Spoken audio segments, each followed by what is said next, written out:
一直觉得家里乱是因为东西太多了，尽管看了很多断舍离的视频，试着把那些不穿的衣服、不用的锅碗瓢盆、过期的瓶瓶罐罐全都丢掉，甚至还买了一堆收纳盒、分隔板，想让所有物品都有个家。刚整理完那一刻呢，确实很有成就感，但没过几天又开始乱了。最让你烦恼的是，明明自己也没有再买什么新东西了，家里的空间也不算小吧，怎么就哪儿都看着不舒服，工具用起来也不顺手。比如每天早上起床洗脸刷牙要东翻西找，厨房做个饭吧要从抽屉里拿出调味料，洗衣服的时候又发现衣架不知道丢哪儿去了。这些听起来都不是大事，但每次你要用一件东西却找不到的那种烦躁感，用起来一点都不流畅，真的会让你整个人感到爆炸。然后呢，我才开始意识到问题呀，根本不是我们东西太多，也不是不会整理，而是没有想过这些东西到底有没有被放在该放置的区域里，它们出现在你的生活流程的方式顺不顺手。说到底，让生活变顺的从来不是有没有断舍离，而是你没有想清楚你每天使用到的物品路线是不是合理的。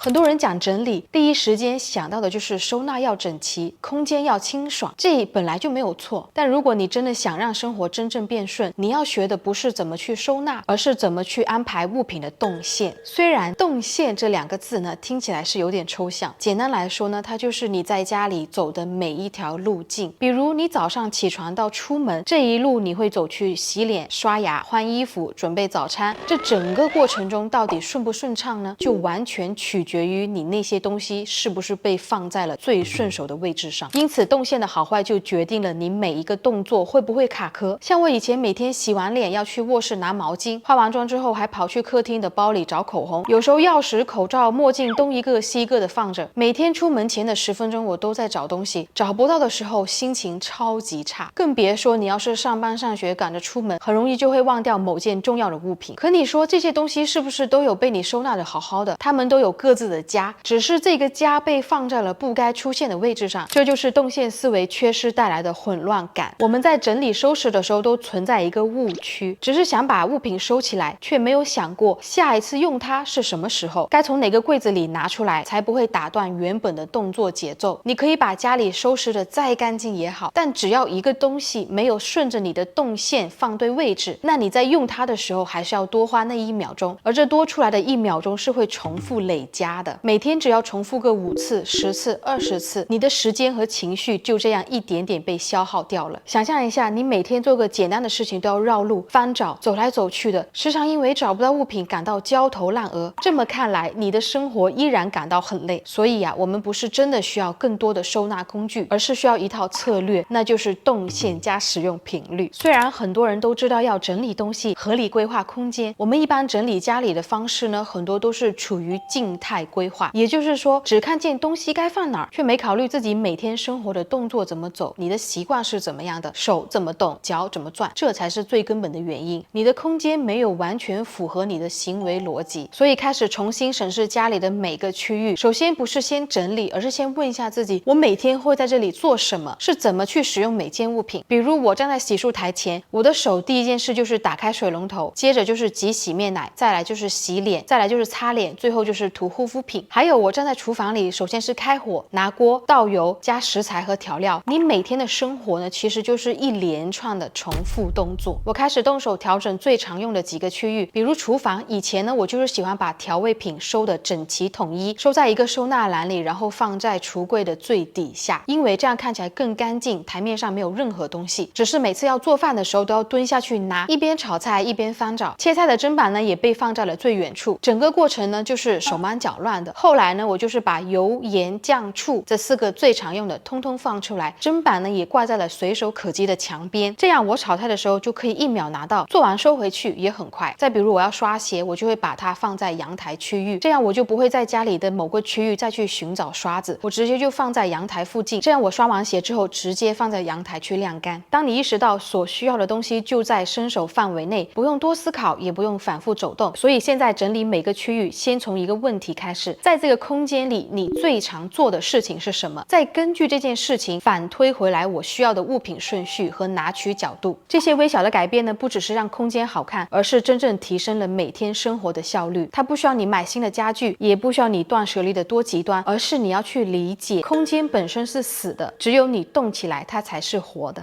到最后你会发现，整理呢不只是关于收东西，它考验的是你跟这些物品之间的关系是不是顺畅。很多人对整理的理解还停留在把东西放进一个盒子里，贴好标签，色调和形状看起来统一就好。但真正的整理是你做一件事情的时候，所有物品都刚刚好在你伸手就能拿到的地方。动线思维的核心价值呢，是一种让你掌握生活节奏的方式。如果你都没有按照自己的使用频率去安排空间，也没有意识到动线这件事情的重要性，你的家可能表面上是整齐的，你每天还是会经历很多微小的卡顿，比如拿个东西得走好几步，翻抽屉总是找不到想要的，只会开始变得越来越不想整理，越来越懒得去保持秩序。你越是觉得整理很累，就会越容易放弃，到最后你就开始依赖再多买一个收纳盒来解决这样的情况。现在我们常常会被网上的一些整理教程误导，以为一个万能的收纳法可以套用到所有人的家里。真正有效的空间设计从来都没有标准答案，因为每个人的生活方式、习惯节奏、空间结构都不一样。所谓的动线呢，本质上就是你个人的行为轨迹。一个上班族的动线和一个在家办公的人完全不同，一个早起做饭的人和一个每天点外卖的人用到的厨房动线也不一样。甚至哪怕是同个人，在不同的人生阶段也会需要不同的动线设计。所以你也不需要焦虑为什么别人家里整理的比你还要整齐，也不需要把别人的标准作为生活模板。你真正要做的是从每天最常做的动作开始，再反推你需要怎么样去安排你的空间。好了，这个就是以上今天所有内容。如果喜欢今天这期视频，不要忘记关注和点赞，是对我频道最大的支持。那我们下周视频再见，拜拜。